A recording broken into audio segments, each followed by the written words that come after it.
enough to be part of the organization and get further benefit of the session and the subsequent details.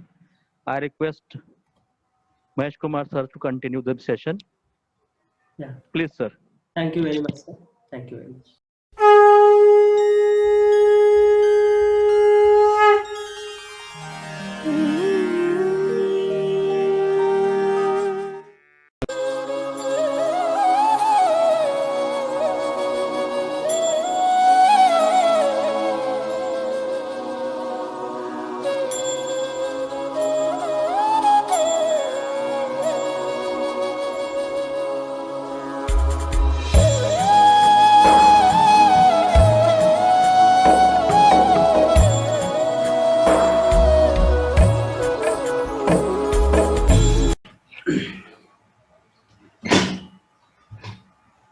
Greetings of the day to everyone. The initiative is taken by RNADS, Rajanarayana Lahoti English School, and Honorable Principal Sir, Colonel S.A. Vardhan Sir. The patron of this committee is Honorable Lakshmi Ramanji Lahoti. The President of this committee is Honorable Srinivas Ji Lahoti. Shailesh Ji Lahoti is also involved as a chairman for this committee to propagate this message of Bhagavad Gita in the society. And I request Mr. Rajesh Gaikwad sir. He is BE Mechanical. He is working as a teacher in RNLS itself to introduce about this session and other further details regarding the session. Please, I'll hand over sir to please continue this. Good afternoon, welcome to all. हम भारत में रहते हैं तो हमें सभी को भगवद गीता के बारे में पता है। तो कुछ चीजें भगवद गीता के बारे में मैं बता देता हूँ। जैसे कि भगवद गीता कहाँ पे बताई गई थी? कुरुक्षेत्र में बताई गई थी। किसने किससे बताई थी भगवद गीता? भगवान श्री कृष्ण ने अर्जुन से बताई थी। और कितने साल हो गए बताए? 5157, 5157। आज से अगर पीछे जाएंगे 5157 साल, तो भगवान श्री कृष्ण ने कुरुक्षेत्र के रणांगण पर अर्जुन को भगवद गीता सुनाई थी। क्यों सुनाई थी? क्योंकि अर्जुन अपना कर्तव्य कर्म नहीं कर रहा था। उसका जो कर्तव्य कर्म था युद्ध करना, तो वो अर्जुन नहीं कर रहा था। इसलिए भगवान श्री कृष्ण ने उनको भगवद गीता बताई। लेकिन अभी हम परंपरा से भगवद गीता हमारे पास आ गई है, हम पढ़ते हैं। अभी कोई लोग सोचेंगे कि ठीक है, हम क्यों पढ़े या फिर हम क्यों भगवद गीता सुने? बहुत पुराना नॉलेज है, इसका हमें क्या उपयोग है? तो इसके लिए एक छोटी कहानी आपको बता देता हूँ। तो चेन्नई के समुद्र तट पर एक युवक घूम रहा था। तो घूमते घूमते उसने देखा कि एक व्यक्ति धोती कुर्ता पहने एक कुछ पुस्तक पढ़ रहा है। तो वो पास गया उस व्यक्ति के पास, वो युवक, और उस धोती कुर्ता पहने हुए व्यक्ति से पूछा, आप क्या पढ़ रहे हैं? उस युवक को पढ़ना अच्छा लगता था, पुस्तक पढ़ना अच्छा लगता था। उसने पूछा, आप क्या पढ़ रहे हैं?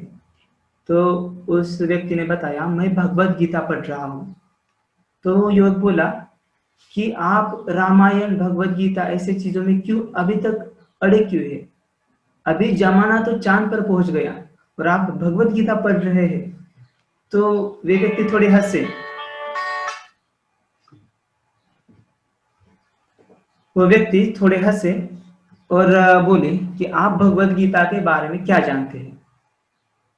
तो वो युवक बोला, मैं ऐसे पुस्तक, ऐसे ग्रंथ नहीं पढ़ता। I am student, I am a scientist, I am student of Vikram Sarabhai research institute. मैं साइंटिस्ट हूँ, मैं विक्रम साराभाई रिसर्च इंस्टीट्यूट का विद्यार्थी हूँ। तो ये जब सुना उस व्यक्ति ने, जो धोती कुर्ता पहने हुए थे, जो भगवद गीता पढ़ रहे थे, वो थोड़े हंसे। और उसी समय वहां पे 2 गाड़ियां आ गई, उससे 4 कमांडो निकले और वो कमांडो ने दरवाजा खोल दिया। तो वे व्यक्ति वहां पे जाने लगे बैठने के लिए गाड़ी में। तो उस युवक को आश्चर्य हो गया। उसने सोचा, ये कोई तो बड़ा व्यक्ति है, इसको लेने के लिए 2 गाड़ियां और 4 कमांडो आए गए। तो वो पास गया उस व्यक्ति के पास, युवक, और बोला, sorry, can you please tell me who are you? क्षमा कीजिए, आप बता सकते हैं कि आप कौन हैं? तो उस व्यक्ति ने बोला कि मैं ही विक्रम साराभाई हूँ। तो उसे आश्चर्य हो गया, अरे जिस इंस्टीट्यूट में, जिस रिसर्च सेंटर में मैं पढ़ रहा हूँ, वे ही यही विक्रम साराभाई है। तो उस युवक ने सोचा कुछ तो विशेष है भगवत गीता में, तो ही विक्रम साराभाई पढ़ रहे भगवत गीता। तो उसने भी सोच लिया कि अभी मैं भी भगवत गीता पढ़ूंगा। उसने भी भगवत गीता, उस युवक ने भगवत गीता पढ़ ली और उसने बहुत कुछ इंस्पिरेशन ले लिया उस युवक ने। और बाद में वही युवक, कोई जानता होगा उस युवक को, वही युवक बना भारत का राष्ट्रपति। कौन थे वे? वे युवक थे APJ अब्दुल कलाम।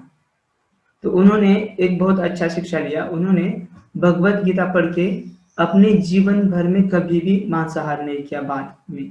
तो ऐसी बहुत सारी शिक्षाएं ले ली, लेकिन एक शिक्षा है, तभी हम भारत में जी रहे हैं। तो भारत का अर्थ क्या है? अगर आप संधि विच्छेद करेंगे भारत इस शब्द का, तो होता है भा प्लस रथ, भा अधिक रथ। भा मतलब ज्ञान या फिर प्रकाश, और रथ, जो ज्ञान और प्रकाश में रथ है, उसे भारत कहा जाता है। अभी एक बंगाली भाषा में एक ग्रंथ है, उसमें कहा गया है कि भारत भूमिते हाइले मनुष्य जन्म यार, जन्म सार्थक करी कर परोपकार। मतलब इसका हिंदी में अनुवाद क्या होता है कि भारत भूमि में जिसका भी जन्म हो गया है, मनुष्य जन्म हो गया है, वो बहुत ही भाग्यवान है। और जिसका भी भारत भूमि में जन्म हो गया है, उसने क्या करना चाहिए? खुद का जन्म सार्थक करना चाहिए और परोपकार करना चाहिए। तो मैंने पहले ही बताया कि अगर कोई बोल सकता है कि हर कोई अपने अपने देश को महान बोलेगा ही, तो भारत महान है इसमें क्या? हर कोई अमेरिका में जो जन्म लिया वो बोलेगा अमेरिका महान है, जो पाकिस्तान में जन्म लिया वो बोलेगा पाकिस्तान महान है। तो भारत क्यों महान है बता देता हूँ। पहली चीज कि भारत की संस्कृति जो कहीं पे नहीं मिलेगी। हम भारत में बोलते हैं कि आचार्य देवो भव, मतलब जो शिक्षक है, गुरु है, वो भगवान के समान है। हम भगवान के समान उनको मानते हैं, आचार्य को। मातृदेवो भव पितृदेवो भव, माता भगवान के समान है, पिता भगवान के समान है, मानते हैं।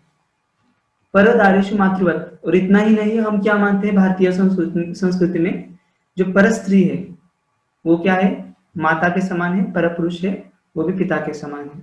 तो हम आदर देना जानते हैं भारतीय संस्कृति में। और हम नदी को भी माँ बुलाते हैं, गाय को भी माँ बुलाते हैं, मतलब हर जीव को हम सम्मान करते हैं। यह है भारत की संस्कृति, जो संस्कृति आपको कहीं नहीं मिलेगी। तो इस संस्कृति में हमने जन्म लिया है, और ज्ञान और दूसरा संस्कृति के लिए भारत प्रसिद्ध है। और हमने क्या करना चाहिए? जन्म सार्थक करी कर पर उपकार। जन्म सार्थक करना चाहिए, और साथ ही हमने क्या करना चाहिए? परोपकार करना चाहिए। तो जन्म सार्थक कैसे करेंगे? तो जन्म सार्थक करने के लिए हमने हमारे जीवन में कुछ मूल्यों का उपयोग करना चाहिए, जो जीवन में हमने उन मूल्यों का उपयोग करना चाहिए जिससे समाज को लिए भी अच्छा है और हमारे लिए भी अच्छे है। और वे मूल्य हमें कहाँ पे मिलेंगे? वे भगवत गीता में मिलेंगे। तो आपको लगेगा कि आप भगवत गीता सिर्फ भारत में ही पढ़ी जाती है। नहीं, भारत में नहीं पढ़ी जाती है। बहुत सारे बड़े बड़े लोग हो गए जिन्होंने भगवत गीता पढ़ी थी।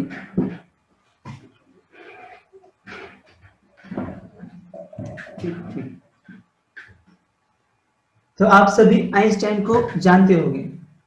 तो आइंस्टाइन क्या बोलते हैं कि when I read the Bhagavad Gita and reflect about how God created this universe, everything else seemed to superfluous. I have made the Bhagavad Gita as the source of my inspiration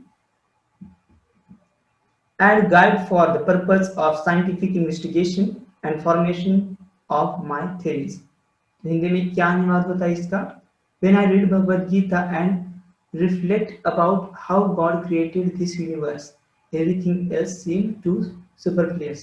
मतलब जब मैं भगवत गीता पढ़ता हूँ तब और मैं प्रतिबिंबित करता हूँ कि भगवान ने यह जगत कैसे बनाया, तो मैं हर चीज को और ज्यादा अच्छी तरह से जान लेता हूँ।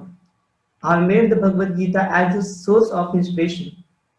मैं भगवद गीता को मैंने अपने जीवन का प्रेरणा स्रोत बना दिया है, और जो कुछ मेरी थ्योरी थे, जो कुछ सिद्धांत थे, उनके लिए भी मैंने, और जो कुछ मेरे वैज्ञानिक गठन है, उनके लिए भी मैंने भगवद गीता को मार्गदर्शक बना लिया है। तो ये कोई साधारण व्यक्ति नहीं है, एक साइंटिस्ट है।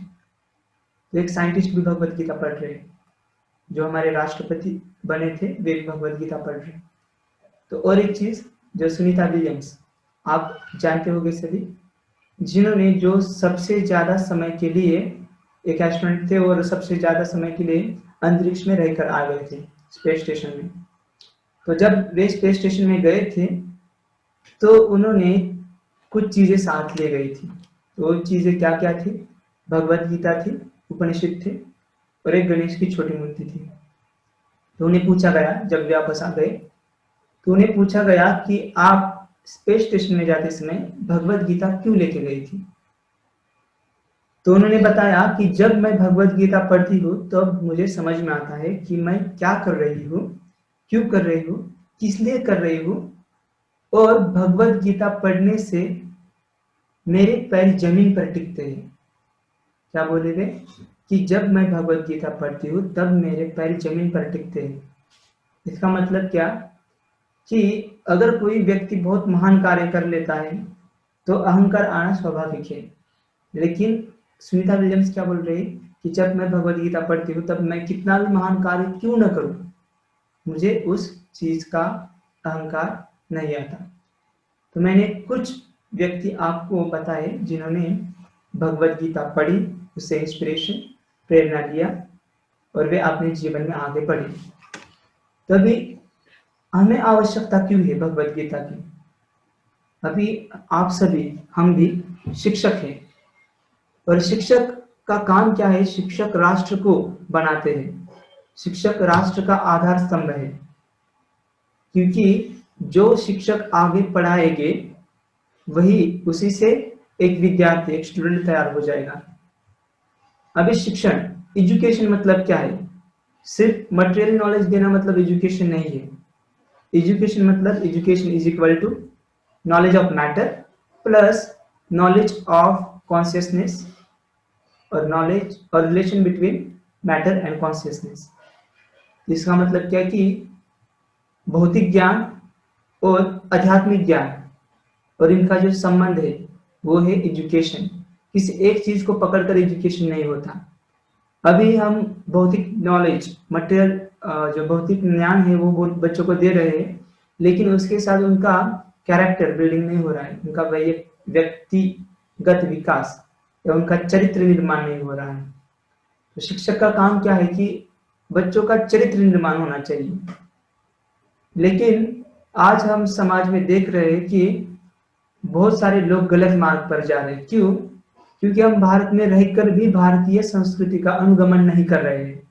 भारत में जो भारतीय संस्कृति में जो कुछ बताया है, आचार्य देवो भव, मातृदेवो भव, पितृदेवो भव, परदारेश मातृवत, ये जो चीजें हैं हम पालन नहीं कर रहे। तो ये सभी चीजें पहले शिक्षकों ने सीखनी है। शिक्षक भी विद्यार्थी होते कि हर व्यक्ति जीवन भर सीखता ही रहता है, तो शिक्षक भी विद्यार्थी है। तो कहाँ से आपको सीखना है? भगवद गीता से सीख सकते हैं। तो भगवद गीता की अभी कुछ चीजें मैं बता देता हूँ, तो उससे हमें पता चलेगा कि भगवद गीता का ज्ञान कितना महत्वपूर्ण है। जैसे भगवान बताते एक श्लोक में कि कर्मण्येवाधिकारस्य मा फलेषु कदाचन मा कर्म फल हेतुर्भूर्मा ते संगोत्स कर्मणि। मतलब कि हे अर्जुन, तुम्हें तुम्हारा कर्तव्य कर्म करने का अधिकार है, लेकिन उसका जो कुछ फल है तुम उसकी अपेक्षा मत करो। ऐसा क्यों भगवान बताते हैं? क्योंकि उसकी अपेक्षा मत करो। तो भगवान ऐसा मत नहीं बोल रहे कि उसका फल आपको नहीं मिलेगा, उसकी अपेक्षा मत करो बोल रहे, लेकिन उसका मीनिंग क्या है, अर्थ क्या है उसका? भगवान बोल रहे कि तुम्हारा जो कुछ कर्तव्य कर्म है वो तुम्हें 100% करना ही है, उसमें तुम्हें कुछ छुटकारा नहीं मिलेगा, करना ही तुमको। अगर हम स्टूडेंट है तो स्टूडेंट को 100% वह करना है। अगर हम टीचर है, शिक्षक है, तो हमें 100% प्रयास करना चाहिए अच्छा पढ़ाने का। और उसके बाद क्या कि तुम उसके फल की चिंता मत करो। अगर चिंता करते हुए बैठेगे तो क्या होगा? अगर कोई विद्यार्थी है, वो क्या सोच रहा है कि मुझे 100%, 100 आउट ऑफ 100 मार्क्स मिलने चाहिए, उतना उसने प्रयास किया नहीं, पता नहीं किया भी होगा या फिर ना नहीं किया भी होगा, वो सोच रहा है, वो उसका फल चाह रहा है कि मुझे 100% मार्क्स चाहिए, लेकिन उसको मार्क्स मिले 80%, 80%, 80 मिले उसको, तो अभी उसको उसने बहुत चिंता किया था ना उसके बारे में, तो उसको अभी फ्रस्ट्रेशन आ जाएगा। फ्रस्ट्रेशन मतलब क्या?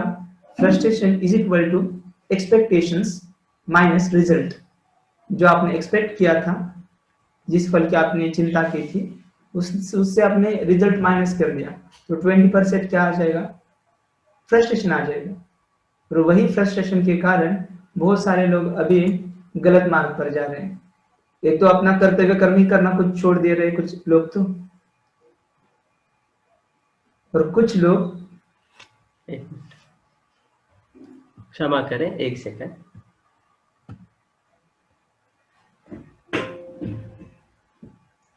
कृपया क्षमा करें, एक सेकंड की कुछ टेक्निकल गड़बड़ी है। हाँ, ठीक, प्लीज कंटिन्यू।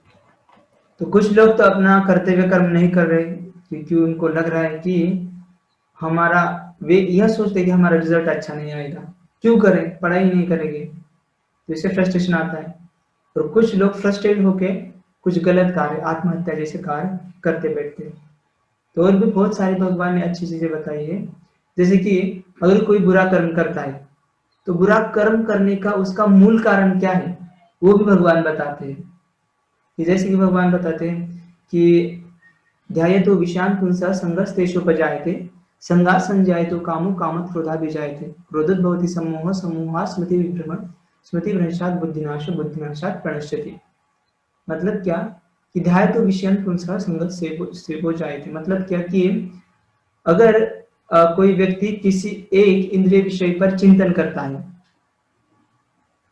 और उसका चिंतन करने से क्या हो जाता है कि उस इंद्रिय विषय के प्रति उसकी आसक्ति हो जाती है, और उस आसक्ति से काम उत्पन्न होता है। वो काम पूर्ण हो गया तो उससे अहंकार आता है, नहीं तो क्रोध उत्पन्न होता है। क्रोध उत्पन्न होने से उसे स्मृति भ्रंश हो जाता है, स्मृति भ्रंश हो जाने से वो गलत कार्य कर बैठता है। तो इसके लिए उदाहरण से हम समझ लेंगे कि अगर कोई व्यक्ति कोई सोचता है कि कुछ इंद्रिय विषय के बारे में, जैसे कि कुछ इंद्रिय विषय हम देखेंगे, बच्चों के बारे में नहीं देखेंगे कि बच्चों के इंद्रिय विषय क्या है, टीवी देखना या फिर गेम्स खेलना। जैसे कि पीछे एक एग्जाम उदाहरण आया गया था, बच्चों को एक बहुत अच्छा एक गेम्स लगता था खेलना, कोई पबजी होगा या फिर ब्लू वेल कुछ गेम था, तो बच्चे उस गेम के बारे में सोचते हैं, तो सोच सोच कर उनकी क्या हो जाती है, ध्यातो विषयान् पुंसः संगस्तेषुपजायते, उसके प्रति उनकी आसक्ति उत्पन्न हो जाती है।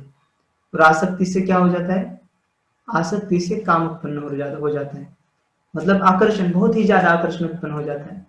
और उस आकर्षण से मतलब अभी बच्चों को गेम्स खेलना अच्छा लगता है, वो बहुत आकर्षित होते हैं, गेम्स खेलते हैं, और गेम्स खेलते खेलते एक समय आ जाता है, अगर हम उनसे छीन ले, उनका इंद्रिय विषय छीन ले, तो उनमें क्रोध उत्पन्न हो जाता है, और क्रोध उत्पन्न होने से उनका स्मृति भ्रंश हो जाता है, स्मृति भ्रंश। और बुद्धिनाश, उससे क्या हो जाता है, बुद्धिनाशात् प्रणश्यति, और बच्चे कुछ गलत कर बैठते हैं। तो ऐसे भगवान ने हर एक का संबंध अच्छी तरह से बताया है, और उस चीज को हम कैसे निकाल सकते हैं वह भी बताया है। तो अभी उसका महात्म्य, भगवत गीता का महात्म्य क्या है वो बताता हूँ, कि भगवत गीता एक बहुत ही सकारात्मक विज्ञान है, जो हम, अगर कोई ऐसा होता है कि हम कोई सकारात्मक चीज हमारे हृदय में डालने लगे तो नकारात्मक चीजें अपने आप बाहर जाने लगती है, और जो कुछ हम अंदर डालते हैं वही हम बाद में क्या होता है, हम दूसरों को बताते हैं।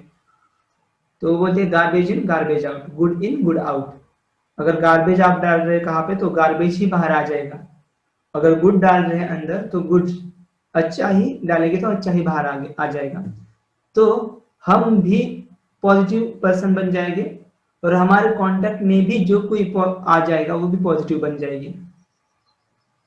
तो सकारात्मक, हम भी सकारात्मक बन जाएंगे और जो भी हमारे संपर्क में आ जाएगा वो भी सकारात्मक बन जाएगी।